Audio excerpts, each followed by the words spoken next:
All right, everybody, welcome back to my channel. I've been out of here for a little while. I've been trying to get things done. This segment is going to be brought to you by McKay's Lawn Service out here in Asheville, North Carolina, where your yard is our yard. Give them a call, 828-620-4745, the free estimates. All right, I'm talking about the Trump attempted assassination. The first thing that Eric Trump did was call for the service director, Kimberly Chattel, calling for her to resign. I mean, she wasn't there or anything. She really couldn't make all of the decisions. They have to get the security detail the leader of that security detail up in the office and everything and talk to him, see what was going on. I've seen pictures on Facebook of this guy sitting up there on the roof, and I'm sure that they have certain areas that they assign certain people of the security detail. If this was an area that no one was assigned to, why was someone up there? You also have to ask yourself why or how in the world could this guy just walk right on the premises with a high powered rifle, and then climb up a ladder, because I've seen pictures of the ladder, and then lay up there and wait. It don't make any sense to me. None of this makes sense. Everybody wants to call for this lady's resignation and everything, and you have to talk to the people that were actually there. The Secret Service has set up everything. If you see drones flying over a couple of hours before, you might want to question that and everything, and see what that drone's doing. The Secret Service explanation, it continues to evolve. 1 week after the attempted assassination, a Secret Service explanation for the secret security lapse, which allowed this 20-year-old gunman to take multiple shots, not just one, multiple shots at the President Trump. It's continued to just get louder and louder and crazier and crazier. Most recently, the agency was acknowledging it had denied some requests for additional security. Don't know why it would do that. Why would you deny a request for additional security? Why not just go ahead and get it and do that?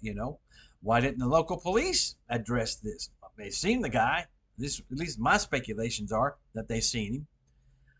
Had to. I mean, the SR-71 at 90,000 feet probably could have spotted him on that roof.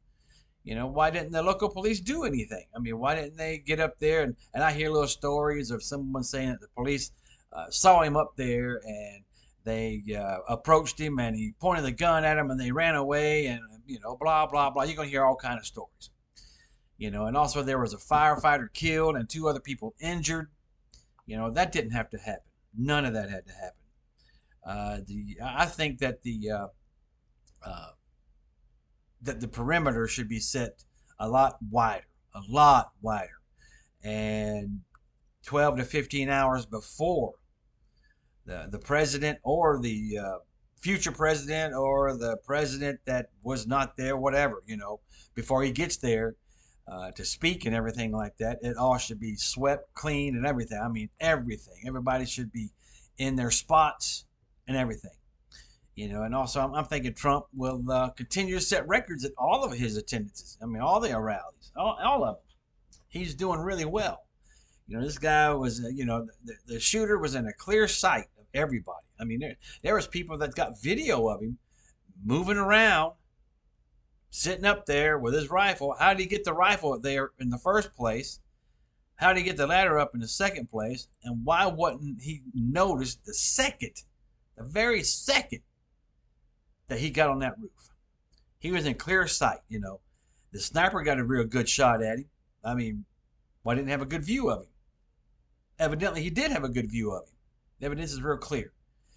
If a sniper can get a clear shot at you, just like that right there, like what they're saying, then you are in the clear, is what I call. Everyone was thinking that this might have happened, was going to happen one of these days, but not like this. This is crazy. How could a guy get on top of the roof and just lay there? I didn't understand none of that. And I think that the security barrier or everything, the perimeter, all that, The perimeter should be at least 500 yards. Not a, I think it's like 100 yards. I mean, this guy was 130 yards out and shot the president almost in the head. I mean, if he would have shot him in the head and killed him, what do you guys think would happen? Revelations first reported by the Washington Post that the Secret Service denied repeated requests for Trump's security detail were just the latest in the ever evolving explanation by the agency, which initially pushed back hard on claims that it had issued such denials. What they're saying is they denied more security. They always need more security. Like I just got through saying, if you get more security, get it.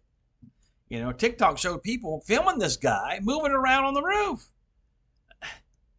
Why didn't they address it right there on the spot?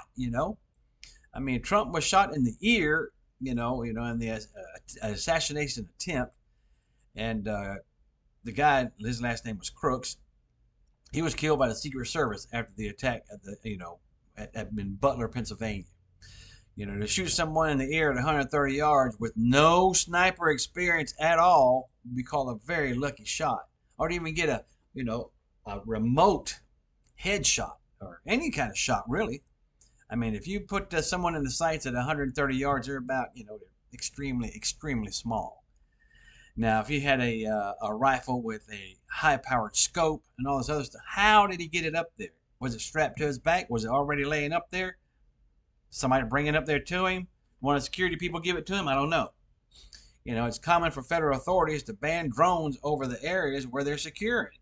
But evidently, this guy had a drone over there and was flying it and checking out everything, But hey, look, my nose keeps itching. You know why? Because I think all this is bull crap. They're going to try and cover up for everybody. How long did they ban drones for this activity before the security team arrives? To me, my view on that is 24 hours before the security team arrives, a drone team should go out there. And then whenever they're flying 3 or 4 drones over the area, within, I'd say, 2,000 feet out, all the perimeters everywhere, 2,000 feet. They should fly all that stuff like that and not look at everything. They should look at all the stuff. They should look at everything that's out there, and whenever they see something that's out of the ordinary, address it right there on the spot, like this guy on the roof. I mean, come on.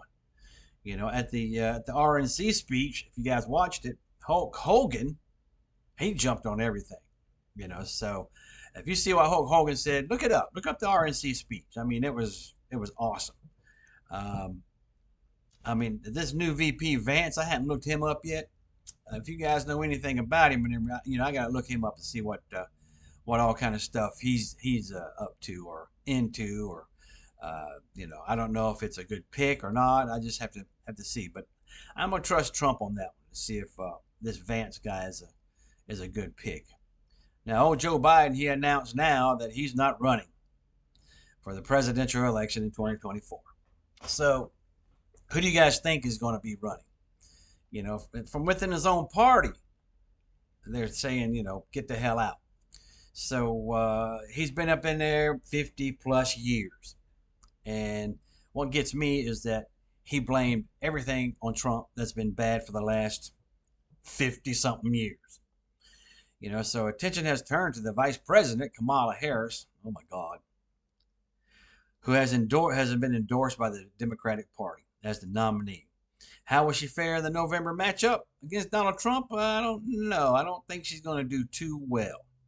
Over recent weeks, as a speculation mounted over Biden's future, a number of pollsters have examined how Harris would perform in a straight matchup against Trump. Some of which showed her slightly behind, and some, just a little bit ahead as the nominee. So we'll see. I mean, it's kind of a little balancing game, I guess you could call it. You're concerned over the age of Biden. I mean, good lordy. I'm not going to say that Trump's a young fella either, but his mind is more there than Biden. I can tell you that right now. It's crazy. I mean, they did their first debate. Biden lost by a landslide. And that right there, I believe, made everybody say that, yeah, he's out. I mean, what was that, a year and a half ago, where he couldn't walk down the stairs or he stumbled up the stairs? And I mean, it's been nothing but just going downhill. And, you know, they just didn't want to give him up, I guess. I don't know why. I don't even know why they put him in there. But all the evidence showed that he was installed. I mean, that's my view. Uh, if everybody likes my view, I mean, hey, like and comment and everything like that. But as for all of this presidential stuff and all this political stuff, it's been a bloodbath. It always has been for the last 20 something years. And what got me is, why did Biden choose Kamala Harris for his VP after what she said, about him and everything like that? So, I mean, they were cutting each other's throats. I mean, they spend millions and millions of dollars on a $450,000 a year job. Imagine that. All right, well, I'm a little riled up, so I don't want to keep going and everything like that. Do you guys like and share, comment, do what you got to? And I'm going to leave you with this, remember, the expert at anything was once a beginner. So I'm going to say, peace out.